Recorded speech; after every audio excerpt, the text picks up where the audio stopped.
Hey, it's Dorleen, and today I'm working on a scrapbook layout. And basically what I'm going to be doing is creating like a tunnel effect with different size circles.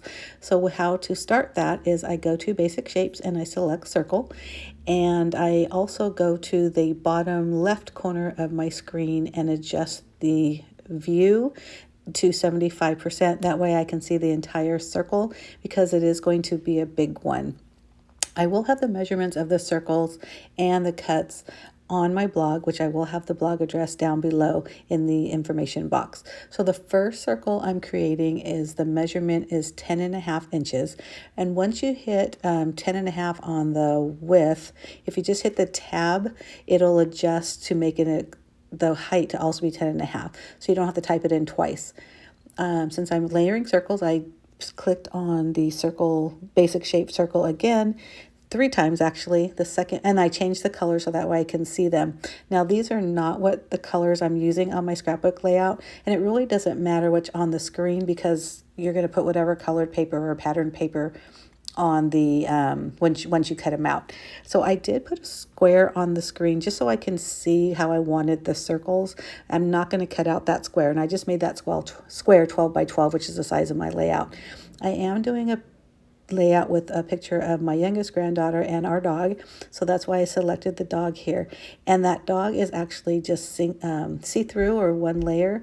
So what I did is I duplicated it, and then I hit that contour button and hit hide all contour, and see how it made that solid image. So that's going to be the first layer of my puppy, which I changed to white, and the top layer I changed to black, and then laid them on top of each other. I changed the arrangement to put the black one on top, and then I forgot to do it, but basically I needed to group it so that anytime I made a change, it would adjust with the shadow or the base, and the overlay or the top part would adjust. And I also decided to use a paw, which you see here. And I did the same thing with this one. First I duplicated it and then did the contour to have the solid, or that heart solid, but then I ended up changing that and did the offset, so I had like a shadow effect, and you'll see that on the final layout. Now I did create a rectangle, or I'm going to create a rectangle here, and that's just the photo mat. So what I did, since the basic shape is a square, and to change that adjustment, I unlocked first I selected it, hit the padlock to unlock it, and then I did the width to 6.25 and the height to 4.25, and then I relocked it so that way it wouldn't change anymore. And I don't end up cutting that out either, because it's really just for me to kind of visualize how I want this layout. Unfortunately, I did not show how I created the layout, but this is basically how I created the elements for the layout. What I decided to do is on that smaller circle, which you can see here that I've changed the color, is I'm going to be welding this word frenemies. I just guessed on how to spell it, but I'm going to be using the curve function and curved it around the circle, and then just moved it enough so that the bottoms were touching. The letters of the bottom of the letters were touching the edge of the circle, and that way I can just hit those two together and weld it. So that's how I cut that out. I was originally going to use Besties, which you see down below, and I ended up not doing that. Anyhow, go to my blog. You can see all the details there. And I really do hope you enjoy this, and stick around because you're going to see the final layout in just a moment. I was going to clean all my mess and show you the final product, but I decided to keep my mess. You can see I grabbed all these dog-inspired buttons that I've had, and brads, which I've had forever. It's kind of exciting to use them. Had some doggy washi tape.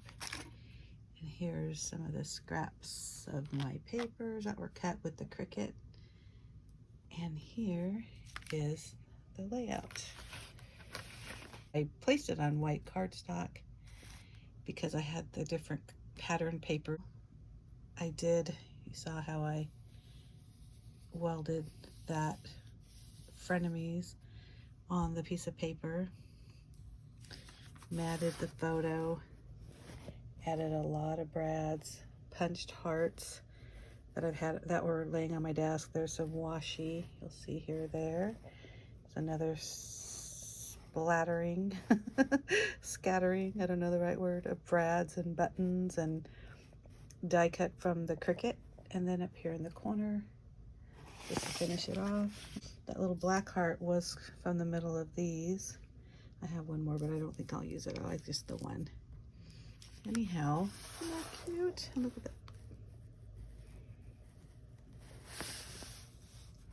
I know I didn't really show you the process, but basically I just layered the circles on top of each other, just like I did on the computer when I was preparing the cut. And then I just, like I said, attached a bunch of, these are actually buttons, and I just used my scissors to cut off, I don't even know what it's called, you know, the bottom of the buttons. So, you know, this little thingy right here, I just cut it off as flat as I could and used a liquid glue to adhere them. Anyhow, I hope you like it. And if you do, give me a thumbs up. Don't forget to hit that subscribe button down below, and I'll see you next week. Bye.